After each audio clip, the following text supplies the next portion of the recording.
Donc, les vaccins contre le Covid-19, vous le connaissez, c'est le vaccin à ARN. Ça veut dire une boue d'ARN. Comment marche le codage génétique dans les cellules? Nous avons une cellule, à l'intérieur des cellules, il y a le noyau, et à l'intérieur du noyau, nous avons le double spirale d'ADN avec le codage génétique, donc les séquences de gènes. Parmi eux, il y a à peu près 10% d'ADN jonque. C'est l'ADN qui contient les gènes qui ne vont pas s'exprimer durant la vie. Ce peut être les gènes de maladies qu'on a ramassées depuis des siècles de tous nos prédécesseurs. Ça peut être les oncogènes, les gènes de maladies dégénératives comme la sclérose en plaques ou les autres. Ces gènes sont dans l'état réprimé, donc non exprimé. Et à l'extérieur du noyau, donc dans le cytoplasme, à l'intérieur des membranes des cellules, nous avons les ribosomes. C'est le genre des usines qui font les réplications de codage génétique nécessaires pour la duplication des cellules, la prolifération des cellules, que ce soit toujours nos cellules à nous et non pas les cellules étrangères. Alors, les connexions entre l'ADN et les ribosomes passent à travers un ARN, l'acide ribonucléaire qu'on appelle acide ribonucléaire messageur, ARN, qui va vers le noyau, voir l'ADN, qui réplique exactement les séquences de code génétique, qui les ramène vers les ribosomes, et ensuite les ribosomes répliquent, ils fabriquent les cellules exactement avec le même codage génétique. Voilà comment ça marche. Donc ça marche dans un sens. L'ARN messager va vers l'ADN, reprend son empreinte génétique et les ramène vers les ribosomes. Il y a une seule exclusion des rétrovirus. Les rétrovirus, comme par exemple le virus d'HIV, ils sécrètent une enzyme qui s'appelle rétrotransférase. Ça veut dire il inverse le passage. Ça veut dire que ARN messagère peut, elle, atteindre l'ADN et provoquer ces mutations ou déprogrammations ou l'expression de junk ADN, donc les gènes qui n'étaient pas susceptibles de s'exprimer. Mais c'est vraiment le pouvoir des rétrovirus, donc la présence de cette enzyme qui renverse les trajectoires. Exactement, si vous avez un train qui va que de Paris à Londres, à un moment, il y a un changement de la direction et il peut aller de Londres à Paris. Donc, la seule crainte qu'on peut avoir avec les vaccins à ARN, c'est la présence de cette enzyme. Mais cette enzyme, elle est vraiment spécifique que pour les rétrovirus. Donc, on a quand même très peu de chances de l'avoir. Mais maintenant, essayons d'imaginer qu'on a quand même cette possibilité, qu'on a quand même cette chance. Alors, quel est le risque? Déjà, dans ce risque infime, nous avons un seul risque. Il y a 10% d'ADN qui peut réagir à ARN messagère, qui peut s'exprimer. Alors, la question est, comment diminuer ce risque? Est-ce qu'il y a la capacité de protéger notre ADN en temps nécessaire de la vaccination si on ne peut pas l'éviter? Puisqu'il faut bien aller au travail, il faut bien prendre l'avion, il faut bien pouvoir y vivre. Et pour ça, il faut quand même un nombre de vaccinations pour pouvoir les présenter. Dans ce contexte, est-ce qu'on peut prendre quelque chose en même temps pour protéger notre ADN, pour essayer de sécuriser les vaccinations? Voilà les démarches que je me suis posée et sur laquelle j'ai travaillé pendant toutes les vacances de décembre. Comment je fais?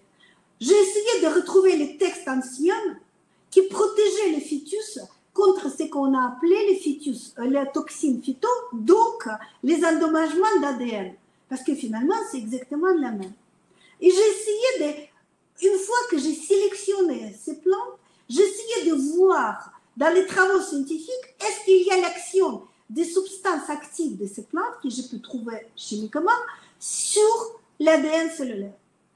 Et donc, parmi une trentaine de plantes que j'ai sélectionnées au départ, j'ai pu cristalliser 3 plantes qui ont cette capacité de protéger l'ADN. Ce sont 3 plantes, la chèvrefeuille, les citronnelles et les mélisses. Parmi tous ces 3 plantes, c'est le chèvrefeuille qui est le plus important. Parce que depuis le temps jadis, elle était utilisée pour protéger contre les malformations, contre les bugs génétiques. Même si les anciens ne les appelaient pas comme ça. Ils les appelaient comme les maladies familiales transmissibles des grands-mères aux mères aux petites filles. Là, je parle même des cancérigènes, par exemple, les gènes de cancer de sang qui étaient bien existés. On n'appelait pas ça les cancers, mais on disait les tumeurs. Il avait le nom qui était attribué à ce syndrome. Donc, les chèvrefeuilles qui permettent de protéger les fondations génétiques, mais aussi qui est une très grande anti-inflammatoire. Donc, ils permettent aussi d'agir au niveau immunitaire pour protéger l'immunité, pour protéger contre l'inflammation. Donc, chèvrefeuille, mélis et citronnelle. Maintenant, dans quelle forme on peut les utiliser? Le plus facile, c'est en tisane. Il existe les tisanes de chèvrefeuille et les tisanes de mélisse que vous pouvez mélanger. Les citronnelles, j'ai trouvé surtout en huile essentielle, qu'on peut prendre 1 ou 2 gouttes dans une cuillère du miel, ou faire une tisane de chèvrefeuille, de mélisse, et mettre un tout petit peu du miel dans cette tisane et quelques gouttes de l'huile essentielle de citronnelle. Et les prendre 2-3 fois par jour, en commençant quelques jours avant la vaccination et pendant 1 semaine après la vaccination. Traditionnellement, on utilisait les essences de ces plantes à mettre sur les points d'acupuncture. Voilà les 3 pointes qui permettent, donc les stimulations permettent aussi de protéger notre fondation génétique. Et je pense qu'on peut utiliser exactement les mêmes pointes et les mêmes plantes, même pour les enfants pendant la vaccination. Et pour tous les types de vaccination, pour faciliter le passage et protéger l'organisme contre les effets secondaires probables. Donc, les pointes qui sont susceptibles de protéger l'organisme, c'est les pointes qui s'appellent les barrières externes, triple réchauffeur 5. Je vous rappelle ce qui est en mon livre, que le méridien de triple réchauffeur, c'est le méridien de communication et de notre liberté, de capacité d'exprimer librement ce que nous pensons. Et les points de communication des méridiens de triple réchauffeur est le point triple réchauffeur 5 qui s'appelle les barrières externes. Les barrières qui permettent de nous protéger contre tous les facteurs d'agression qui viennent de l'extérieur, mais en même temps garder les communications avec le monde externe. Le deuxième point, c'est le point des méridiens des reins pour pouvoir garder notre constitution, donc les fondations génétiques, par excellence le point source des méridiens des reins, le point rein 3 qui s'appelle les grandes courantes. Et le troisième point, c'est le point vésicule biliaire 31 qui s'appelle l'hangar du vent, qui se trouve sur les cuisses. Je vais vous montrer la localisation exacte de tous ces points. C'est juste pour vous dire que l'hangar du vent, c'est un symbole. En fait, les anciens appelaient les maladies du vent toutes les perturbations brutales, toutes les maladies brutales, comme les convulsions, ou comme les grandes fièvres, les convulsions hyperthermiques qu'on peut voir chez les enfants, ou comme les paralysies du nerf facial, ou quelque chose comme une grippe, ou comme le Covid qui arrive brutalement, comme un AVC, qui change notre chemin de la vie.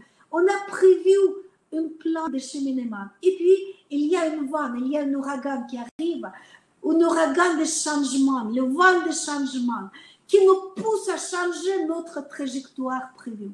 Et alors, dans ce contexte, il y a les barrières du vent qui permettent l'organisme de s'adapter au changement, d'avoir le courage de changer et de voir les facilités physiques, de ne pas être endommagé par le vent de changement. C'est ça le symbole d'un homme qui s'appelle hangar du vent, vésicule biliaire 31. C'est une pointe qui est très efficace pour toutes les réactions allergiques ou par exemple pour le zona.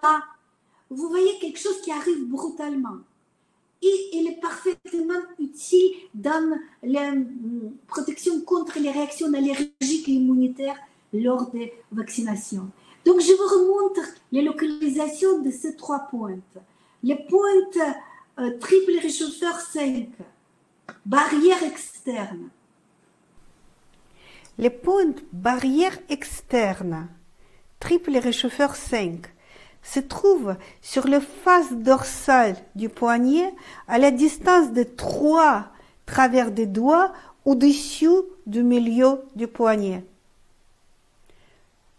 Si vous glissez votre doigt, vous trouverez toujours une petite dépression entre les tendons et les pointes se trouvent dans les profondeurs, dans une petite dépression entre ces tendons. Une fois que vous avez trouvé les pointes, vous effectuez le mouvement de la rotation dans le sens d'aiguille du montre pendant 30-40 secondes jusqu'à le moment que vous ressentez une légère chaleur sous le doigt. C'est le signe que la pointe est activée. Les pointes en garde du vent, vésicule biliaire 31, se trouvent sur la face latérale de la cuisse. Plaquez votre main tout au long du corps et votre majeur, le bout de majeur, va montrer exactement la localisation de ces pointes dans une dépression entre les chefs de muscles.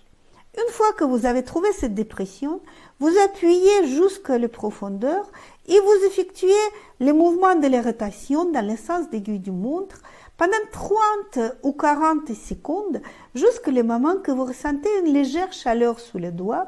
C'est le signe que la pointe est activée.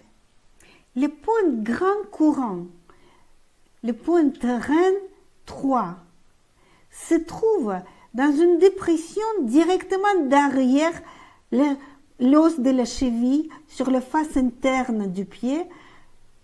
Cet os s'appelle le malléole interne. Donc on glisse derrière le malléole interne et on trouve la dépression avec la localisation des pointes grand courant.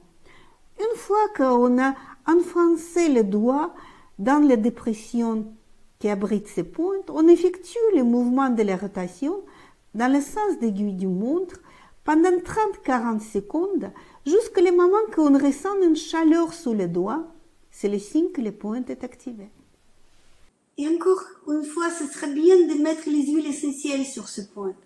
Mélangez 17 gouttes d'huile essentielle de chèvrefeuille, de mélisse et de citronnelle dans 50 ml d'huile d'amande douce et vous appliquez sur ces pointes matin et soir. Vous commencez quelques jours avant la vaccination et pendant toute une semaine après la vaccination. Si vous ne trouvez pas l'huile essentielle de chèvrefeuille, vous pouvez les remplacer par l'huile essentielle du jasmin. Ainsi, vous pouvez faire la vaccination en étant beaucoup plus tranquille parce que quand même ça va protéger dans les statistiques cette baisse latente d'ADN, donc infiniment petite nocivité de l'ADN. C'est vraiment peut protéger et vous permettre d'avoir la vaccination en tranquillité. Je pense que c'est ça les réponses que je trouve pour aujourd'hui. Et je pense que c'est ça ce qui peut vous aider parce que vous pourrez vivre normalement, vous adapter aux situations actuelles tout en protégeant votre identité, votre constitution, votre code génétique, votre nature.